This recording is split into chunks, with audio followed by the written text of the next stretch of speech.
Après plusieurs mois de négociations à Doha, au Qatar, les représentants du gouvernement congolais et du mouvement M23 ont donc signé une déclaration de principe comprenant un accord de cessez-le-feu. Amani Alimassi Joseph, vous êtes notre correspondant à RDC.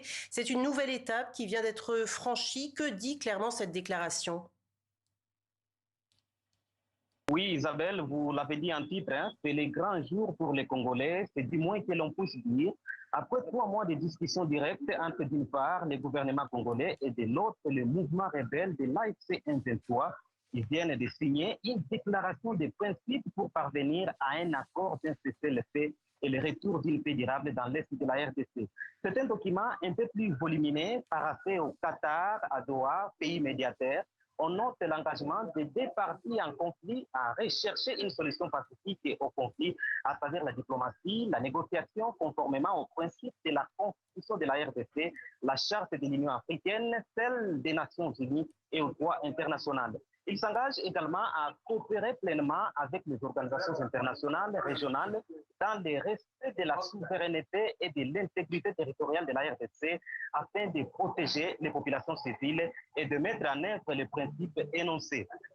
Cette déclaration prévoit également un engagement à un cessez-le-feu permanent, interdisant donc toutes les attaques aériennes, terrestres, maritimes ou encore lacustres, ainsi que tous les actes de sabotage entre les deux parties.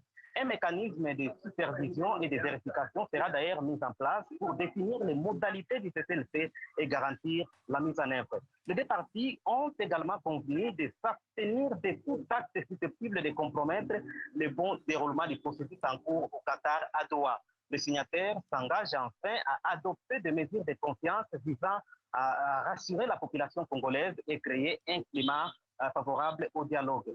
Première réaction, celle du gouvernement congolais par le biais de son porte-parole, Patrick Mouyaya, qui salue cette avancée, selon lui, s'inscrit dans le respect strict de la Constitution de la RDC. Merci beaucoup, Amani, d'avoir été avec nous.